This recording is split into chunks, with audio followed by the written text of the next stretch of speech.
Pas un jour ne passe sans que je me noie dans cette peur. Et si je n'étais pas à la hauteur dans mon devoir vis-à-vis de mon Créateur?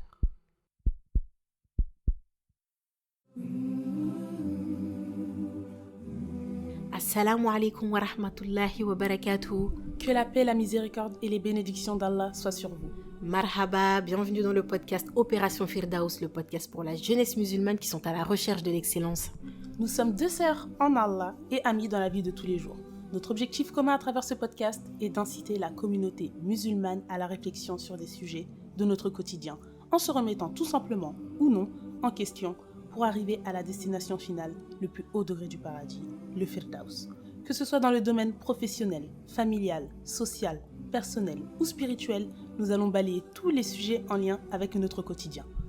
Alors si vous êtes dans l'optique d'améliorer votre personne, votre pratique, d'exceller dans tout ce que vous entreprendrez vis-à-vis de notre magnifique et belle religion qui est l'islam, alors vous avez toqué à la bonne porte. On vous souhaite une agréable écoute, Inch'Allah, en espérant que cela puisse vous profiter. Barakallahu fikum. Qu'Allah vous couvre de sa bénédiction.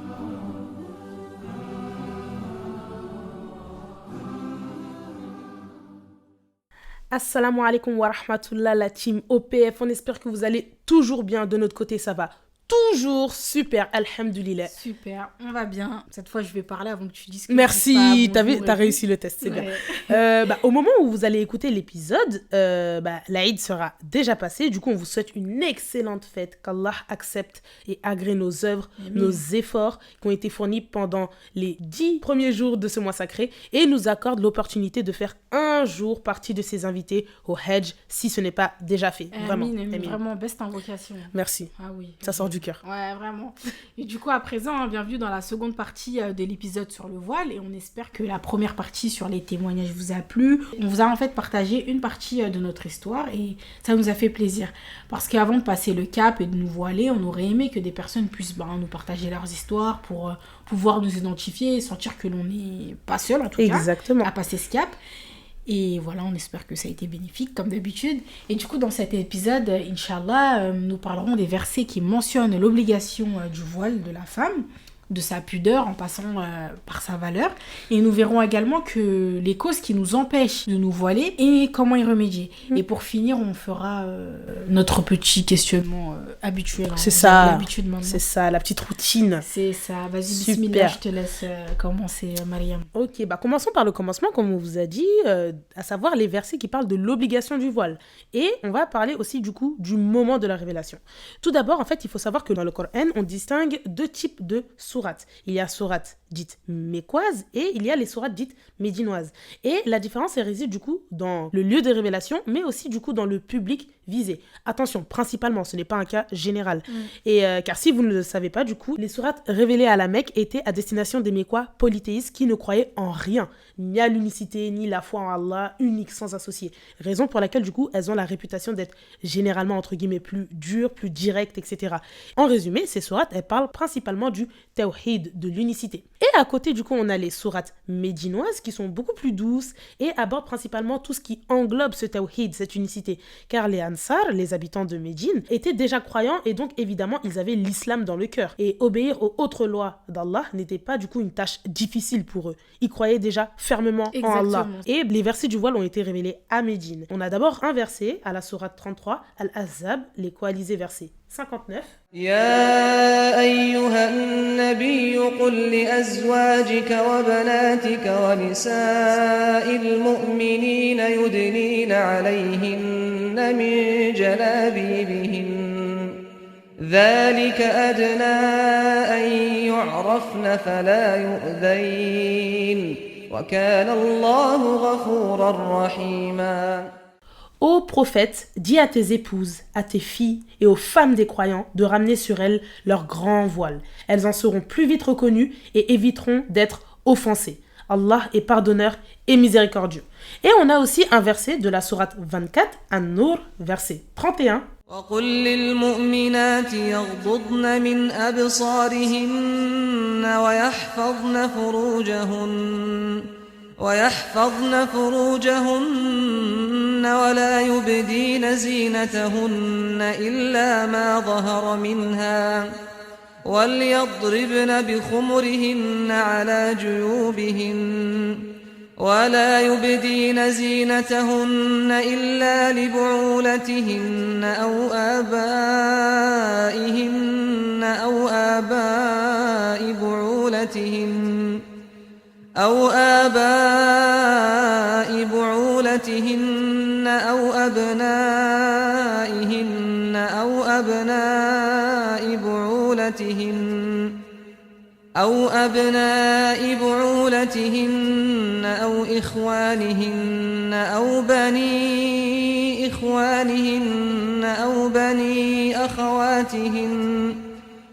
بني أخواتهن أو نسائهن أو ما ملكت أيمانهن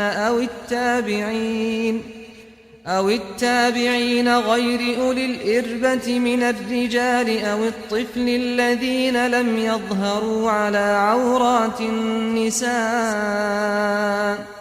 ولا يضربن بأرجلهن ليعلم ما يخفين من زينتهن وتوبوا إلى الله جميعا أيها المؤمنون لعلكم تفلحون. Et dit aux croyantes de baisser leur regard, de garder leur chasteté et de ne montrer de leur atout que ce qui en paraît et qu'elles rabattent leur voile sur leur poitrine et qu'elles ne montrent leurs atouts qu'à leur mari ou leur père ou au père de leur mari ou à leur fils ou au fils de leur mari ou à leur frère ou au fils de leur frère ou au fils de leur sœur ou aux femmes musulmanes ou esclaves ou aux esclaves qu'elles possèdent ou aux domestiques mâles impuissants ou aux garçons impubères qui ignorent tout des parties cachées des femmes, et qu'elles ne frappent pas avec leurs pieds de façon que l'on sache ce qu'elles cachent de leur parure. Et repentez-vous tous devant Allah, ô croyants, afin que vous récoltiez le succès. Là, franchement, ce sont des versets très explicites. Là, on est sur du pratico-pratique. Vraiment, clairement, là, c'est clairement la théorie. C'est vraiment la théorie. C'est ça, mais c'est clairement ça. Et du coup, pourquoi est-ce qu'on a parlé de ces différences de sourates? Et c'est qu'en fait, les versets qui ont été... ce sont des versets, tous les deux, qui ont été révélés à Médine. Et souvenez-vous, on vous disait que les sourates mécoises parlaient du tawhid, la base de notre religion, l'unicité d'Allah, le fait de connaître Allah.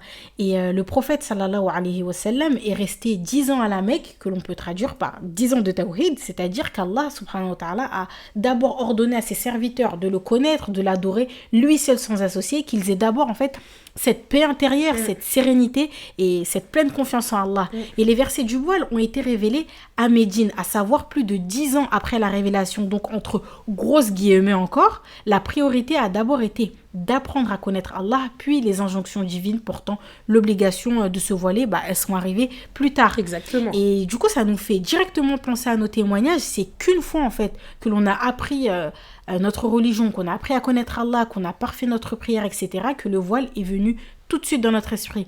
Et souvenez-vous de notre introduction de la semaine dernière où on faisait la métaphore avec la fondation de la maison, etc., avec les rideaux. On pose d'abord la fondation, à savoir le tawhid, puis plus tard, au moment des accessoires de la maison, on ajoute les rideaux, à savoir le voile. Exactement. On espère que vous avez suivi tout la ça. métaphore. La métaphore, ouais. Et d'ailleurs, d'après Urwa ibn Zubayr, Aïcha radiallahu anha a dit qu'Allah fasse miséricorde aux premières femmes muhajirat, celles qui ont émigré à Médine. Et lorsque Allah a révélé le verset et qu'elles rabattent leur voile sur leur poitrine, elles ont déchiré leur mouroute. Ils les ont utilisés comme voile. C'est-à-dire qu'elles ont déchiré en fait des draps, des rideaux, etc. et qu'elles les ont tout de suite rabattus sur leur poitrine. Et c'est rapporté dans le Sahih de Bukhari. Dès que Allah leur a ordonné ça, ces merveilleuses femmes en fait qui ont émigré dans le sentier d'Allah, elles ont tout de suite obéi.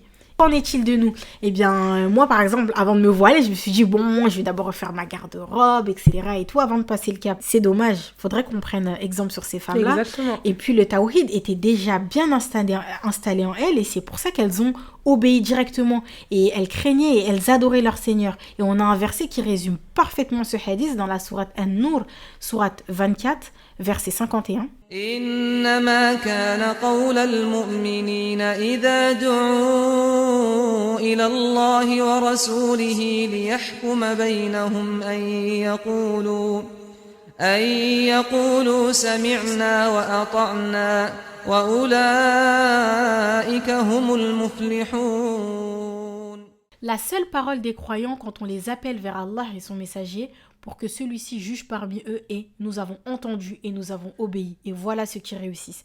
C'est-à-dire que dès que les versets du voile sont apparus, elles n'ont pas tergiversé. Elles ont entendu. Ouais, elles ont entendu la parole de leur Seigneur. Elles ont obéi. Ouais. Elles ont appliqué. Tout simplement. Aussi simple que bonjour. Aussi simple que... J'en perds mon latin. Ouais.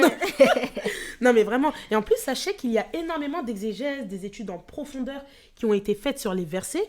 Et il en ressort en fait que les savants des 4 écoles sont unanimes quant à l'obligation du voile. Parce que des fois, on entend des personnes qui ne maîtrisent absolument pas la langue arabe lire uniquement la traduction du sens des versets pour dire que ce n'est pas obligatoire.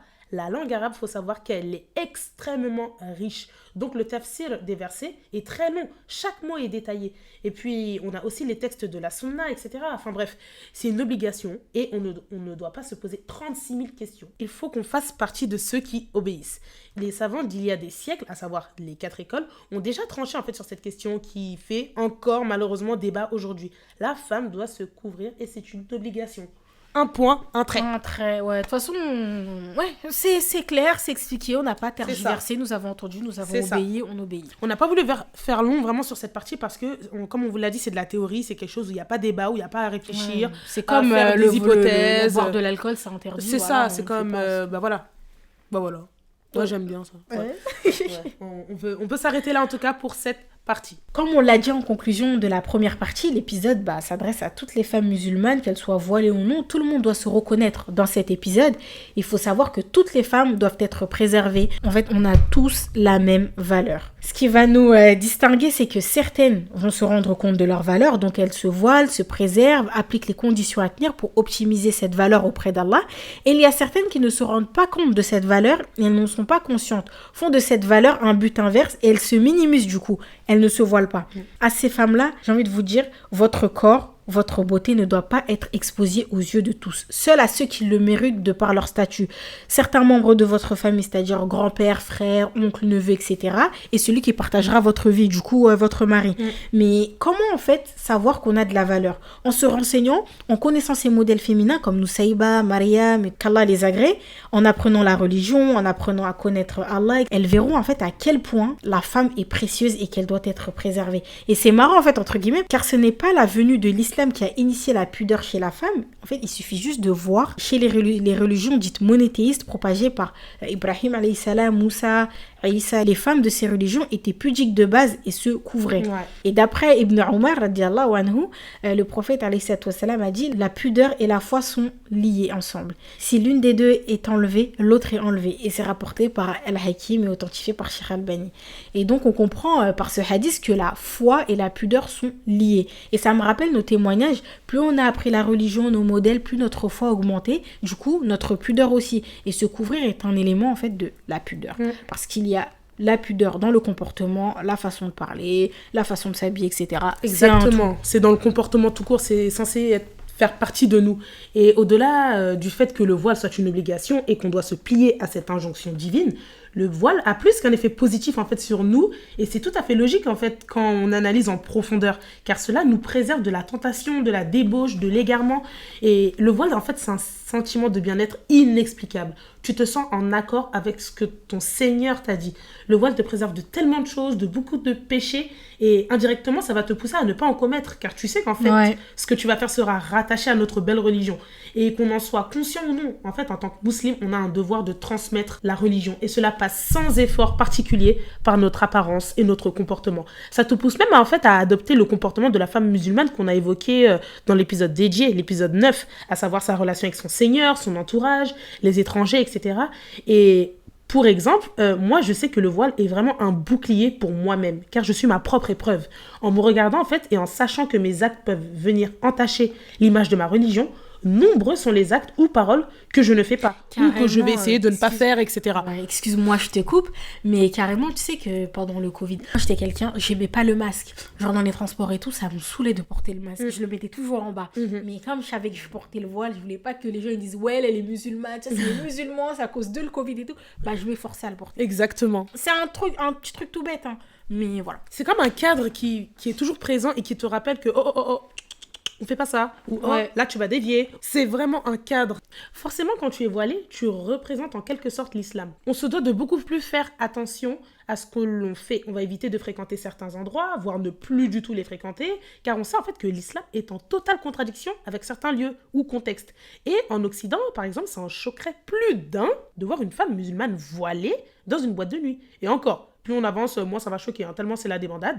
Alors qu'une femme qui ne porte pas le khimar, le hijab, ça ne choque pas, au contraire, alors qu'elles sont toutes les deux musulmanes, toutes deux soumises aux mêmes réglementations et du coup aux mêmes récompenses ou châtiments. Quand tu sors dehors, on te voit, on sait directement en fait que tu appartiens à la communauté de Mohammed sallallahu alayhi wa sallam. Regardez, même entre sœurs dans la rue, on se passe le salam en mode on est des conducteurs de bus de la RATP. Mais plus sérieusement, avant on ne savait pas forcément que j'étais musulmane ou bien on le savait par nos prénoms ou par notre apparence. Et c'est vrai, t'as raison. Et d'ailleurs, pour la petite anecdote, une fois, j'étais avec une femme musulmane non voilée et on m'a passé le salam à moi et pas à l'autre fille. Et du coup, elle s'est plainte et tout, elle a dit mais pourquoi et tout. Enfin, moi aussi, je suis musulmane et tout. Après, je lui ai dit, parce qu'en fait, on peut pas savoir que t'es musulmane sans le voile. Exactement. Ça nous permet de nous distinguer des autres communautés, tout simplement. Exactement. C'est pas méchant, hein, c'est juste que t'as le voile, on sait automatiquement que t'es musulmane. C'est ça. Il n'y a pas de doute ou autre. Et même depuis qu'on s'est voilé, en fait, on a eu une augmentation de notre confiance en nous, mais qui est considérable. Et en fait, cela est une marque de la miséricorde d'Allah. Vraiment, l'obligation du voile, c'est une miséricorde de sa part et une adoration à appliquer. Et c'est vraiment pas ressenti comme un fardeau. En sachant pertinemment, en fait, que Allah fait bien les choses, une des raisons pour laquelle c'est une obligation est que l'humain est faible et que la faiblesse de l'homme est la femme. Et pour nous préserver des turpitudes de ce bas monde, Allah nous oblige à nous couvrir. Mais malheureusement, en fait, il y a certains qui aiment faire les rebelles, des débats à tout va, tout vient, dire que ouais, mais bon, les hommes aussi devraient se couvrir, blablabla. En fait, Allah, il sait ce qu'on ne sait pas. Et la femme et l'homme n'ont pas les mêmes forces et faiblesses. Raison pour laquelle nous, femmes, on doit se couvrir et les hommes, eux, doivent baisser le regard. Tout comme nous, d'ailleurs. C'est pas eux baissent le regard et nous, c'est open bar. Les hommes aussi ont une aura, d'ailleurs, qui doivent couvrir en présence de femmes étrangères. Mais bon, peu le savent, malheureusement. Mais vraiment, le travail, il est fait des deux côtés. Oui, et quel luxe, encore une fois, à savoir le privilège accordé par Allah de limiter les personnes qui ont accès à notre pudeur. Certains par automatisme, d'autres par lien du sang et d'autres parce qu'ils auraient cherché à connaître, en fait, notre intérieur. On parle des époux afin de construire un mariage sur des bases solides et pas futiles, genre le physique, etc., tout ce qui est subjectif. On prend beaucoup plus le temps de s'apprécier physiquement car nous ne sommes plus du tout dictés par les critères de beauté de la société. Nous sommes dictés parce que Allah nous dit et il n'y a pas plus grand bonheur. Par exemple, moi, depuis que je me suis voilée, il y a plein de voiles et tout que j'ai gardé. Oui. Et alors que, tu vois, la mode, elle change constamment. Exactement. Ça change et voilà. C'est des économies, hein. Ah, c'est beaucoup d'économies. La fille proche de son argent. Ouais, enfin bref. Oh. Et forcément, on ne complexe pas aussi avec les autres femmes, vu que tu sais, chacune se préserve. Par exemple, moi, depuis que je me suis voilée, personne n'est venu me dire une seule fois, mais vraiment, une seule fois. Oh, t'as maigri, oh, t'as grossi, oh, non. Et d'autres questions en lien avec mon physique. On se compare beaucoup moins entre femmes et adorons encore plus Allah d'accorder le corps qu'il a souhaité pour nous et qu'il est le mieux pour nous. On est des femmes, on n'est jamais satisfaite de ce qu'on a et il se peut que l'on souhaite avoir plus ou moins, alors que c'est un mauvais présage pour nous. Qui sait la maladie chronique qui aurait pu être liée ou toute autre complication, c'est lui le parfait connaisseur. Et vous avez sûrement déjà entendu, genre si ce n'est pas déjà le cas, genre asseyez-vous seulement, ça arrive, hein, ça que arrive. La femme voilée n'est pas forcément pieuse avec le supplément, l'habit ne fait pas le moine, etc. Mais malheureusement, cela fait partie intégrante des discours de notre propre communauté. Les non-musulmans ne parlent même pas de ça. Hein. Donc ça, c'est un fléau chez nous. Triste, mais cela est dû à un manque de science. On s'explique, effectivement, la femme voilée n'est pas forcément pieuse, mais la femme musulmane pieuse est forcément voilée. Pas de débat sur ce point. Et c'est très aisé de dire de soi-même que l'on est pieuse, parce que bon, c'est quoi être pieuse? C'est adorer son Seigneur, se soumettre à lui et à toutes ses injonctions et tout, des obligations jusqu'au bon comportement, et cela inclut le voile. Est-ce qu'on est toutes capables de dire qu'on remplit tous ces critères? Je ne crois pas. Bonjour. Et maintenant, pourquoi vouloir évaluer la piété d'une femme avec son vêtement? Pourquoi croire qu'une femme qui se voile veut prouver à tout prix qu'elle est pieuse, qu'elle a atteint un stade au niveau de la religion pour passer le cap, etc. Pourquoi aggraver les péchés d'une femme qui se couvre contrairement à une femme musulmane qui ne le fait pas sous prétexte qu'elle s'est donné un statut de pieuse avec son voile? Alors elle assume, elle ne pêche plus et ce sera encore plus sanctionné parce qu'elle s'est attribué ce grade, ce statut et blablabla. En fait, c'est des questions Voilà. Des bonnes questions à se poser. Ouais, des bonnes questions à se poser parce que moi, personnellement, quand je me suis voilée, il y a des personnes, en gros, qui m'ont dit non, mais tu sais, l'islam, c'est dans le cœur, etc. Moi, je t'ai rien demandé. Non, sérieusement, moi, je t'ai rien demandé. Moi, je me suis pas voilée pour te prouver que Exactement. je suis mieux que toi. Excusez-moi, parce que franchement, le voile, c'est un sujet qui me monte beaucoup en tension. Ça va aller. Donc, je vais me calmer. Non, mais en fait, c'est vraiment... Beaucoup de personnes pensent que à partir du moment où tu prouver. décides de couvrir, c'est que toi, tu veux prouver que tu as un stade de piété.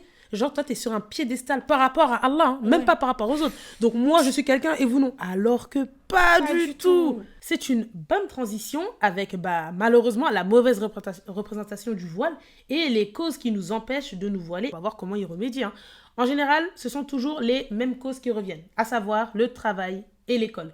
Et très sincèrement, ça ne doit pas être un frein. Avant, en fait, lorsqu'on voyait des sœurs refuser du travail parce qu'elles ne pouvaient pas garder le voile, en fait, on ne comprenait pas. On se disait, c'est bon, elle peut juste le retirer, et puis quand elle sort, elle le remet. Exactement. Enfin, voilà, c'est pas la mort. Mais on n'avait absolument rien compris. C'est comme toi, Mariam, quand tu nous expliquais la semaine dernière dans ton témoignage que quand t'es arrivée voilée et que ta responsable t'a vu et qu'elle t'a dit non, exactement. Faut que tu changes de style, faut que tu enlèves ton voile, etc. T'as vu, toi, ça t'a offensé. Une attaque gratuite. Une attaque. Parce que tu t'es dit, mais c'est mon identité.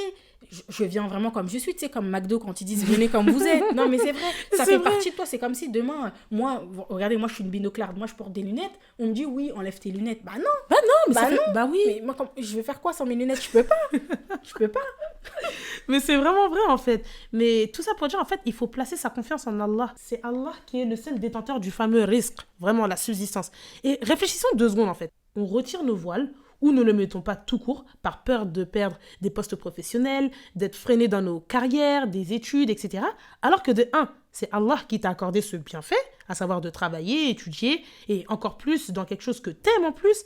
Et de 2, dans ce cas-là, toi qui invoques Allah pour avoir le meilleur dans ce domaine, ton meilleur travail, et la meilleure finalité dans tes études, pourquoi Allah va te donner ce que tu veux, ton issue souhaitée, alors que c'est pour cette même cause que tu ne lui obéis pas. Ouais. On est là, on invoque notre Seigneur sous prétexte que c'est quand même notre Créateur, le seul détenteur de notre subsistance, que quand ça nous chante en fait, on se permet de l'invoquer pour avoir un travail, une carrière, un salaire, des études, sans lui obéir à une obligation à cause de ce qu'on lui demande.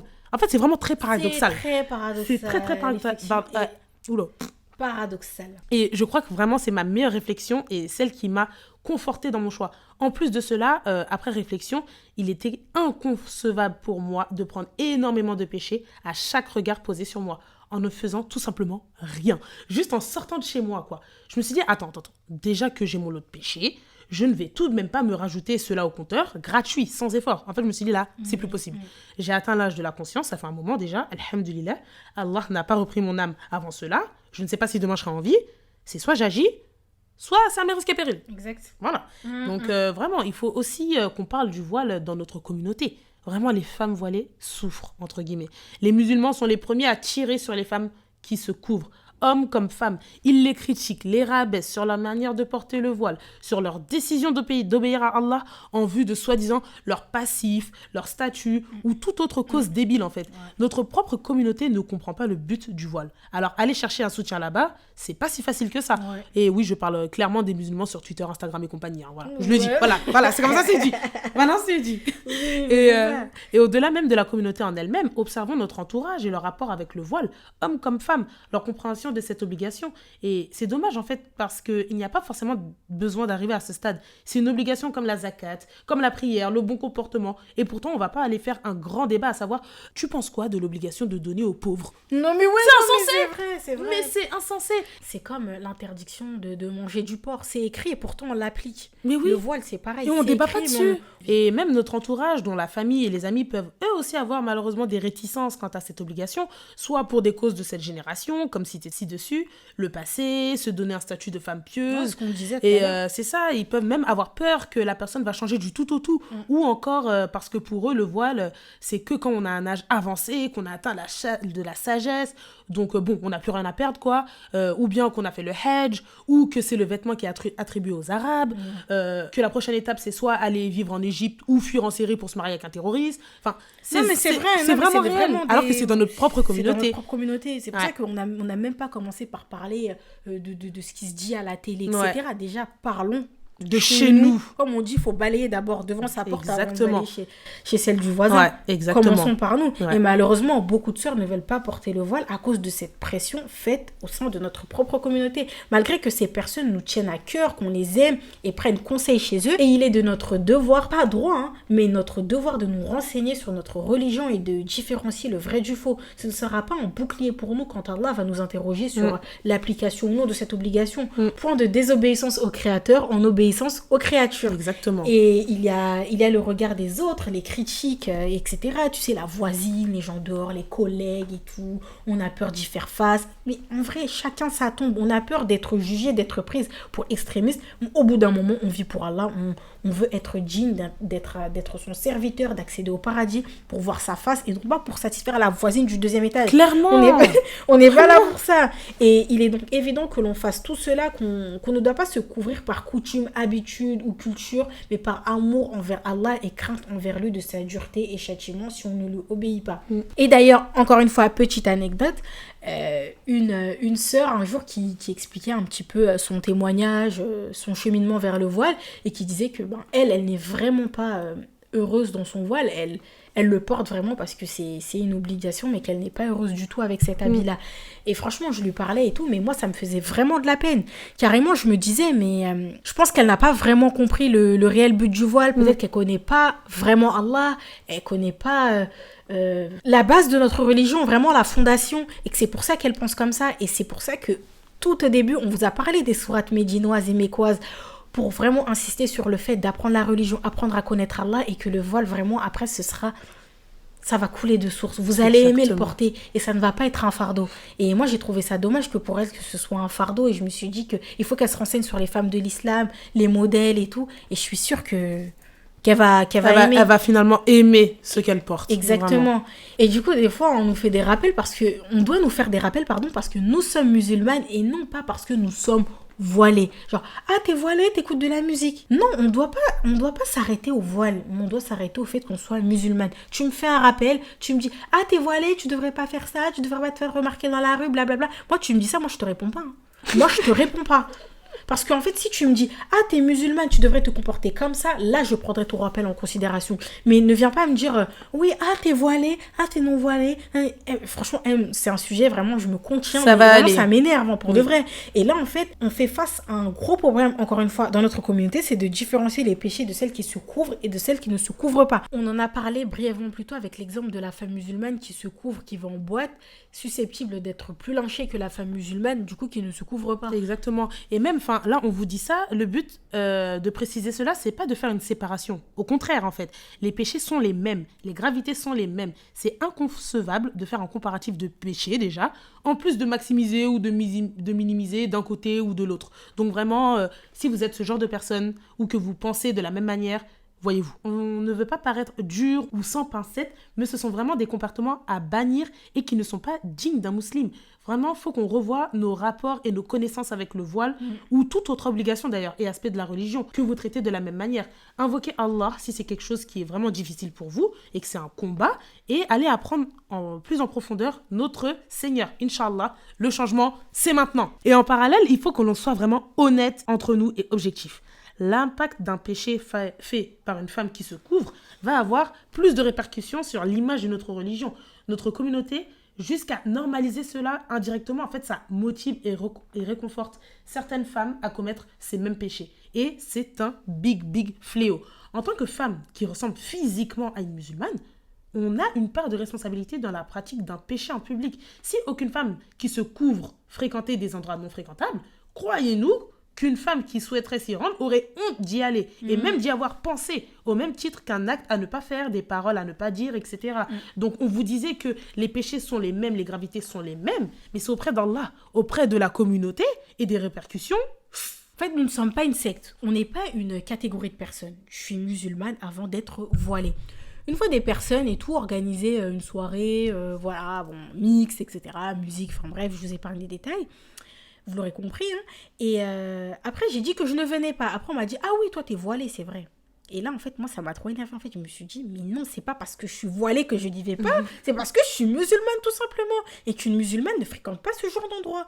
On a même droit à, pourquoi tu vas pas à tel endroit? Il y a plein de voilés là-bas, t'inquiète, c'est tranquille et tout. En fait, je trouve que le fait de se faire appeler les voilés, c'est trop déshumanisant. Voyez même qu'on essaye de limiter cette mention. Depuis tout à l'heure, on parle de le fait de se couvrir. Parce que c'est bon, se voiler, ça va, quoi. Donc, même avant de parler des non-musulmans et des médias qui nous persécutent et stigmatisent, parlons de notre propre communauté. Parce que vraiment, les termes de voilée, la voilée, elle c'est une ourti, machallah, elle c'est une hlel, blablabla, c'est plus possible. En fait, on se croit en 2006 avec les histoires des chroniques là sur Facebook. non, mais désolée. On est tous musulmans qui respectent une obligation ou non, en fait. Et pas qui se donnent un genre de femme pieuse. Et aux dernières nouvelles, en fait, il n'y a pas de terme pour les personnes qui accomplissent la salat. Genre, on dit pas, celle qui fait la prière. Ouais, celle qui fait la prière. Ouais, la salateuse. Ouais. Non. La zakateuse. Non, on dit pas ça. On dit pas ça. Ouais. Pourquoi faire une catégorie pour les voilés, entre guillemets? Et chaque effort est valorisé, hein, surtout en ces temps de fitna. Vraiment, ce temps où le monde nous appelle à nous dénuder, à affirmer nos formes, nos atouts, à la mixité, à forniquer, favoriser quasiment tout ce que nous interdit notre religion est malheureusement un des facteurs qui pousse à comprendre de manière biaisée le voile est les réseaux sociaux et sa transmission du concept, ouvrez les guillemets, légiférer. Évidemment, ce sujet aura un épisode dédié à lui seul parce qu'il le mérite. Mais pour l'instant, il est nécessaire vraiment d'en parler dans le sujet qui le concerne. En fait, le mot légiférer, vraiment, avec Mariam, on est vraiment fatigué d'entendre ce terme qui, par ailleurs, en fait, n'a pas de sens dans le sens où légiférer signifie établir les lois. Une loi, on est bien d'accord, ça peut être interdit comme autoriser quelque chose. Donc déjà là, on réfléchit avant de sortir ce mot à tout va, tout vient de sa bouche. On est aussi concerné par cela car ça a tellement été une habitude dans cette communauté que l'on sort automatiquement dans certains contextes, même si on essaye de se limiter. Et ensuite, ce n'est pas une question d'être considérée comme une voilée qui le porte légiféré ou pas, mais plutôt une femme musulmane qui respecte cette obligation ou non, car dans les lois islamiques, il n'y a pas de catégorie les voilés. On en a déjà parlé aussi plus haut. Et donc, quand on voit une sœur qui ne respecte pas toutes les conditions du voile, à savoir découvrir quelques parties de sa aura, son intimité comme le cou, les bras, les oreilles, enfin bref, car à défaut d'avoir un voile légiféré, il y a des conditions pour obéir en entièreté à cette loi. Et on ne dit pas d'elle, tu n'es pas voilée, car ça n'a pas de sens et ça n'a pas lieu d'être, mais comme vous l'aurez compris, il y a un manquement chez elle dans son voile. Il y a quelque chose qui manque. C'est ça, et par manquement, on en vient du coup à la prise de péché. Mettez-vous dans une situation.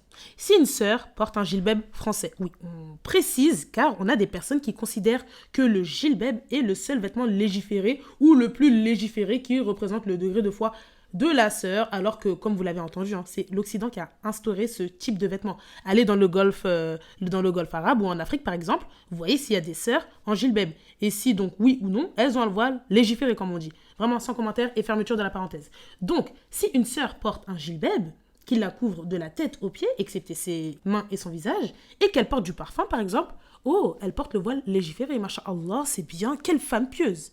Et à côté, on a une sœur qui porte une longue tunique avec une jupe évasée et un turban, sans parfum ou autre. Ouh là là, ma sœur, ton voile, il n'est pas légiféré, vraiment, qu'Allah te guide. Là, on a vraiment clairement un poids, deux mesures. Oui. On le dit, on le redit. Allons apprendre notre science. Ça nous éduquera à apprendre les bases de notre religion et nous freiner dans le fait de parler à tout bout de champ. Vraiment sur les réseaux sociaux, en plus, sans bienveillance, sous prétexte qu'on fait des rappels. Ces deux sœurs, dans les cas pratiques, ont des manquements dans le statut de femme musulmane. Et rappelons-nous que toutes les femmes musulmanes sont censées respecter l'obligation du voile. Donc, on ne catégorise pas celles qui le portent ou pas. Leurs manquements les mènent à prendre des péchés. Le premier cas, si la femme sort dehors et que des hommes non autorisés la sentent et sont susceptibles de se retourner sur elle, elle prend des péchés. Et dans le deuxième cas, si la sœur sort dehors et qu'un homme non autorisé la regarde, elle prend aussi des péchés. Donc, quand on va intégrer en fait qu'avoir des manquements, c'est pas quitter le squat dévoilé, mais plutôt prendre des péchés, on verra en fait que les maux de notre communauté seront vraiment attendris. Le problème en fait de notre communauté réside dans les réseaux sociaux et il est vaste, dans le sens où en fait nous sommes une société où l'influence via celle-ci est vraiment considérable. Et dans notre communauté, à savoir musulmane, beaucoup de nos sœurs, d'autant plus que certaines d'entre elles se couvrent, s'exposent dessus. Et à cause du monde du coup de l'influence, du conformisme, qui mérite vraiment un épisode à lui seul, que l'on en soit conscient ou non, on est influencé par ce qu'on suit, apprécie, regarde à longueur de journée, etc. Et résultat, ça donne des sœurs d'entre nous qui sont motivées à se couvrir en suivant comme modèle celles qu'elles suivent sur les réseaux sociaux à ne pas forcément s'informer sur les conditions du voile. Et malheureusement, certaines ont une aisance à blâmer une sœur de notre communauté, considérée comme une influenceuse ou non, car elle ne respecte pas les conditions du voile. C'est ça, et comme c'est ça, hein, et une sœur qui porte un turban, il faut l'encourager à porter le voile. Il faut pas la rabaisser en lui disant que de toute façon ça sert à rien, tu portes pas le voile, autant le retirer, etc. Mais c'est vraiment de la folie. Une sœur qui avait l'habitude de porter des mini-jupes et d'un coup elle commence à arrêter d'en porter parce qu'elle souhaite se voiler, encouragez-la, Bah oui. encourageons-la. Même si elle ne porte pas le voile tout de suite, soyons dans la bienveillance, on l'encourage et pas dans le jugement, on la rabaisse pas. Parce qu'en fait on est à l'abri de rien. Et que notre rôle est d'amener notre sœur vers le bien. C'est ça, on n'est Tu pas dans la vois. compétition Mais en fait. oui, tu Moi, je la respecte vois. plus une obligation que toi. Exactement. Non, pardon, je t'ai coupé. Oui, je disais en gros, une sœur qui porte un turban, tu la vois, tu dis c'est bien et tout, tu lui donnes des conseils pour qu'elle essaie de le porter de la meilleure des manières, mais ne le dis pas, enlève-le. Enlève. Ce que tu fais, ça sert à rien. On est où là? Non, mais la folie, en fait. En Eh, fait, c'est on doit grave. juste faire un rappel bienveillant. Et il faut qu'on apprenne, en fait, les règles, les conditions du voile relatives à notre religion. On peut pas venir s'asseoir et dire, oui, moi j'ai pris exemple sur telle influenceuse qui portait le voile de cette manière et c'est pour ça que je le porte comme ça, c'est de sa faute. Ah non, non, non, non, non, non, non, ma sœur, c'est de ta faute à toi. On n'apprend pas la religion sur Instagram. Ouais, non. Ouais. Ce sont pas des références en termes religieux. Par exemple, nous ne sommes pas des références. Vous pouvez pas venir aller proclamer une obligation ou une interdiction en disant oui mais Mariam et Khadija l'ont dit sur Opération Firda. Oh. Vraiment, chacun ses problèmes. Même si on dit des choses même si on véridiques, dit des choses véridiques. on n'invente rien. et Vraiment, tout. c'est ça. Mais voilà, on peut pas s'instruire sur un podcast. C'est ça. que tu veux Vous dire. pouvez pas en fait venir prendre des informations, par exemple tout ce qu'on dit, les prendre en considération sans aller faire des recherches à côté. C'est pas de la fiabilité sûre, quoi. Il faut étudier, qu'on apprenne notre religion, s'informer pour être capable de prendre le bien et de laisser le mauvais, le faux des personnes en face de nous et des informations que l'on reçoit. Et même en dehors en fait des personnes qui nous influencent, qui sont musulmanes et se couvrent, on a aussi celles qui sont musulmanes ou non et du coup qui ne se couvrent pas. Comment en fait on peut se permettre d'avoir comme modèle des personnes qui n'ont pas les mêmes valeurs et règles de vie que nous, des personnes qui ne sont pas musulmanes. Souvenez-vous, dans le conformisme, l'influence, en fait c'est réel. Et encore plus néfaste avec des personnes pas alignées avec nous au niveau principe. Et on a aussi malheureusement la stigmatisation des femmes voilées dans notre société. Cette peur d'être marginalisée et d'être mis à l'écart. À savoir, pas d'accès à la plage, piscine, sport, accompagner ses propres enfants en sortie, discrimination à l'embauche. D'ailleurs, là, juste là, on allumait la télé, on a vu que ça parlait du voile, le hijab dans le sport. Dans le sport, où est-ce que ça les doit être footballeuses. préconisé, ouais, oh. Ennuyant. Ouais. Ennuyant. Redondant. Vraiment. Dites-vous que c'est notre épreuve. Et que plus l'épreuve est difficile, meilleure sera la récompense, Inch'Allah. En fait, cela fait partie du djihad, du combat envers nous-mêmes. C'est un combat chaque jour pour nous, mais c'est surtout notre épreuve. On doit l'accepter et on ne doit pas se retirer dès la première difficulté. C'est ça, et rappelons-nous de la parole d'Allah dans la sourate Al-Ankabut, l'araignée, versets 1 à 6. بسم الله الرحمن الرحيم ألف لام ميم أحسب الناس أن يتركوا أن يقولوا آمنا وهم لا يفتنون ولقد فتنا الذين من قبلهم فليعلمن الله الذين صدقوا وليعلمن الكاذبين أم حسب الذين يعملون السيئات أن يسبقونا ساء ما يحكمون من كان يرجو لقاء الله فإن أجل الله لآت وهو السميع العليم ومن جاهد فإنما يجاهد لنفسه إن الله لغني عن العالمين. Les hommes pensent-ils qu'on les laissera dire nous croyons sans les éprouver? Nous avons éprouvé ceux qui les ont précédés. Ainsi Allah distingue ceux qui disent la vérité de ceux qui mentent. Mais ceux qui commettent des méfaits pensent pouvoir nous échapper. Combien est mauvais leur jugement. Que celui qui espère en la rencontre d'Allah œuvre pour celle-ci, car le terme fixé par Allah est proche. Il est celui qui entend et sait tout. Quiconque lutte ne lutte que dans son propre intérêt, car Allah se passe de tout l'univers. Waouh! Du coup, pourquoi Allah nous aurait créé, laisser dire que oui, on l'aime, on croit en lui, on va aller au paradis, mais sans vérifier si on est sincère en nous mettant à l'épreuve. Nous-mêmes, on ne le fait pas à notre échelle. Aucune personne, je dis bien aucune personne censée, ferait passer quelqu'un en terminale avec un niveau de CP. Du genre, en fait, mais c'est déjà bien, et oh, c'est bon, genre, elle a fait des efforts, elle sait lire, c'est bon. elle peut passer en terminale, oui. Quand tu passes en terminale, forcément tu sais lire. Évidemment. Mais tu peux pas passer du CP à la terminale. Mais oui. Donc forcément, les épreuves, ça va y aller crescendo. On va dire ça comme ça. Et parmi les raisons qui nous poussent à ne pas nous voiler, c'est la peur de retirer le voile un jour. Vous savez, en fait, dans la vie, il ne faut pas être pessimiste. Il faut savoir être optimiste et partir avec plein de bonne volonté. C'est comme les gens qui ont peur de se marier parce qu'ils ont peur de divorcer. En fait, si on vit dans cette peur, on ne fera jamais rien. On n'aura pas de travail, on n'aura pas de voiture. Rien. J'achète pas une voiture parce que j'ai peur de faire un accident. Ben oui. Ouais, non. Non. En fait, on vit plus. On vit plus. On ne vit plus. C'est ça. Et du coup, comment y remédier ? Comment remédier à tous ces questionnements, tout ce qu'on vous a dit, la peur de ne pas avoir un travail, etc. Tout ce qu'on a dit, toute la partie. Déjà, il faut s'entourer de personnes pieuses, avoir une bonne fréquentation. Car déjà, nous-mêmes, on parle en connaissance de cause parce que ça nous a aidés. Multiplier les invocations, car Allah est vraiment capable de toutes choses.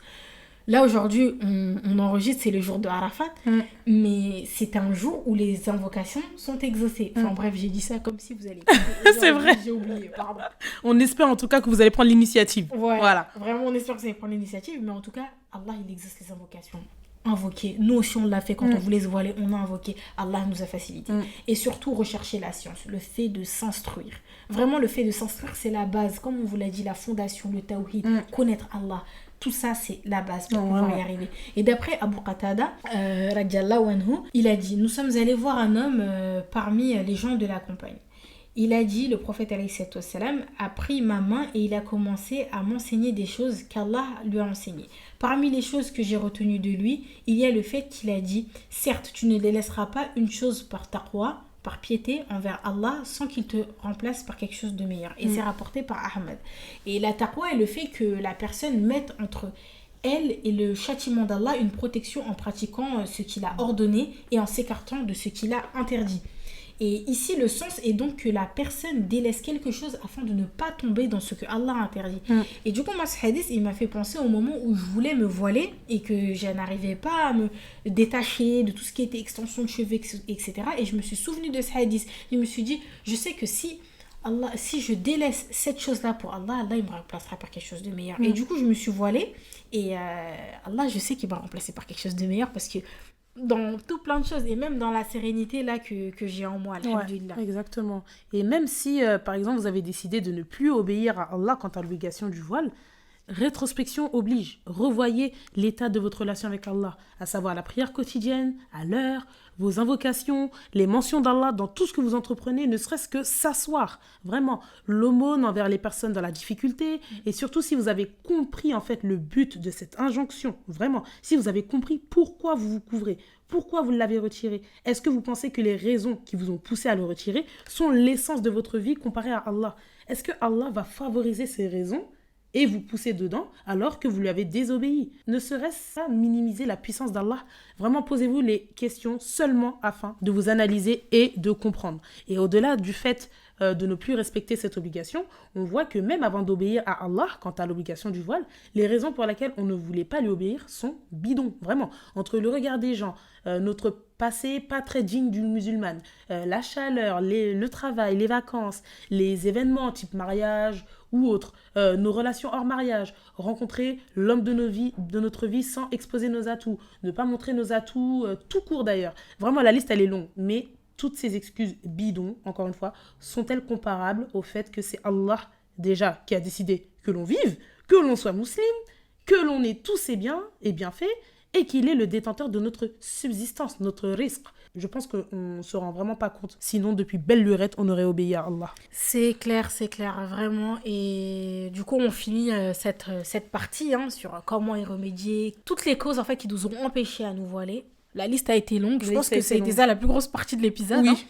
Et du coup, pour celles qui ne sont pas voilées, on a le fameux questionnement, vous connaissez. Prenez la feuille et le fameux stylo. Notez sérieusement, pas fictivement comme les autres fois. Là, vraiment, on est vraiment intransigeant sur les copies. Oui, attention, la correction sera dure. Exactement. On Sans le stylo rouge. Mais vraiment. Et vraiment, faites une liste. Absolument tout, vous écrivez vraiment absolument toutes les causes qui vous empêchent de ne pas porter le hijab. Et faites un lien avec l'épisode sur les péchés et les passions et la partie que l'on vient d'évoquer juste avant. Si vous n'avez pas écouté l'épisode sur les péchés et les passions, on vous invite à le faire. Et vous allez voir que des fois, on retarde l'échéance parce qu'on a juste suivi nos passions. Et pour celles qui sont déjà voilées, il faut se poser, se questionner soi-même, se demander pourquoi est-ce qu'on le porte. Essayez de voir aussi, est-ce qu'on le porte correctement. Tu t'aimes, tu aimes ton corps et ta beauté, ce que Allah t'a donné comme étant unique à chacune, et à qui tu veux prouver cet amour envers soi. Est-ce que tu as besoin de le prouver à la terre entière? Penses-tu que Allah va t'aider dans tes études et emplois en t'accordant la réussite et le meilleur alors que c'est à cause de ces mêmes études et ce même travail que tu lui désobéis? Est-ce que tu adores Allah ou tu aimes beaucoup plus ton entourage, les inconnus, l'employeur au point de plus craindre leurs sanctions, leurs pensées, leurs conclusions hâtives que les sanctions d'Allah, celui qui est dur en châtiment? Est-ce que tu vas attendre d'avoir la dernière des garde-robes, full option, ouverture allaitement, les hijabs de toutes les couleurs, tout pour te couvrir alors qu'encore une fois Allah peut prendre ton âme à la minute où tu décides de lui obéir? Pourquoi ne pas faire avec les moyens du bord pour l'instant, même si ça ne respecte pas toutes les conditions? C'est ça. Et aussi se demander, est-ce que tu es prête à sacrifier ta place au paradis pour cela? Vraiment, cette vie-là. Est-ce que tu n'as pas assez de péchés au compteur, les visibles et les non connus du public, pour se rajouter des péchés gratuits pour un simple regard posé sur toi, sans rien faire, gratuit, comme ça?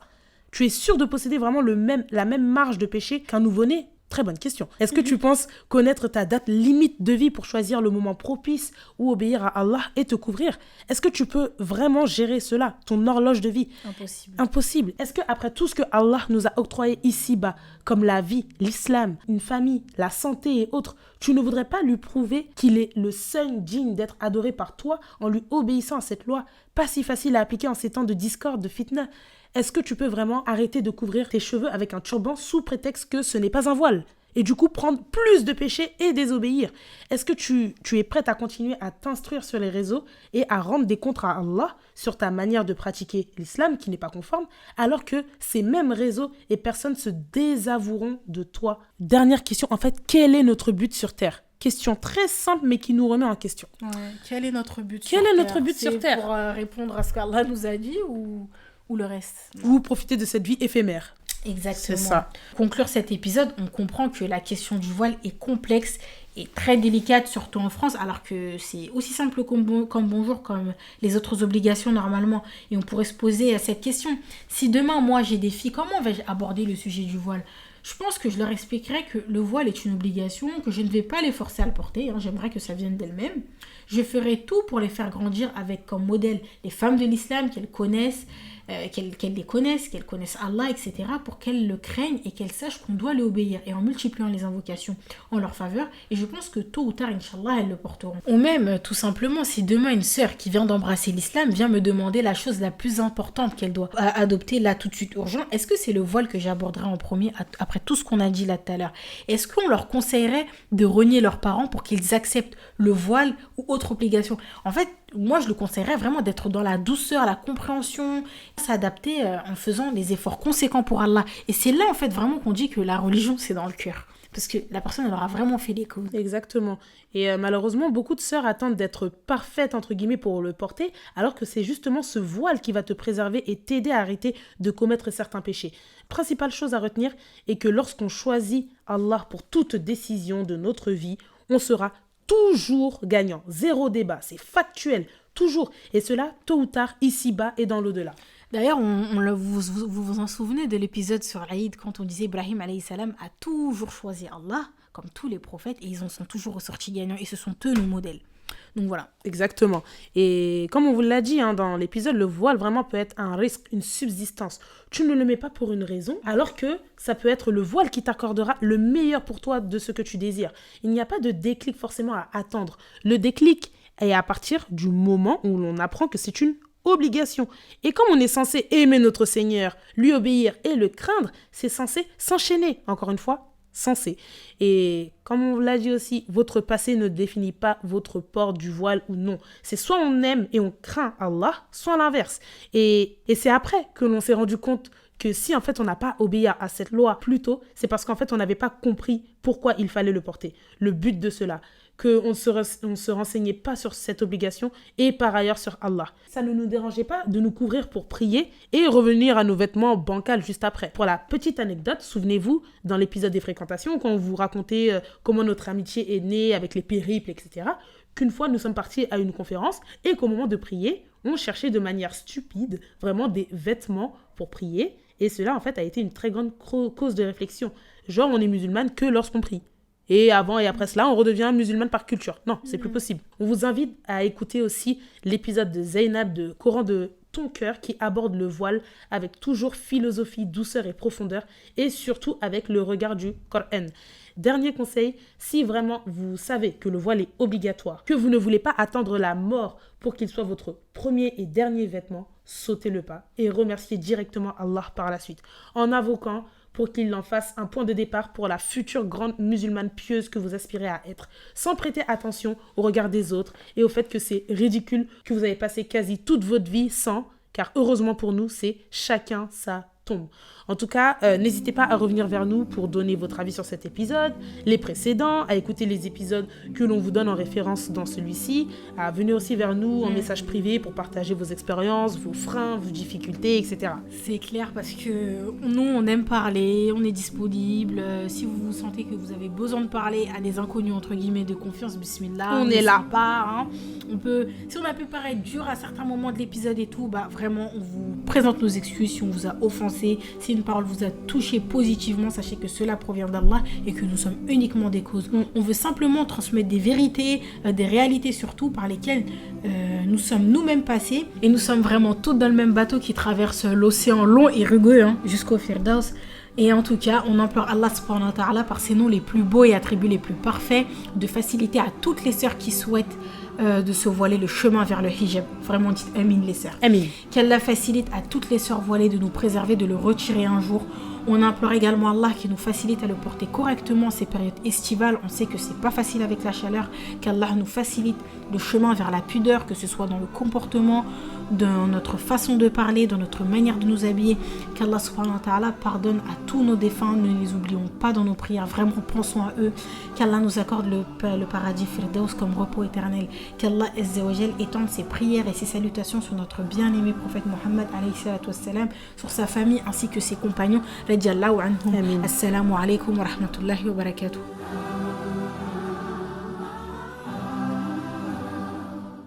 كل من عليها فان ويبقى وجه ربك ذو الجلال والإكرام فبأي آلاء ربكما تكذبان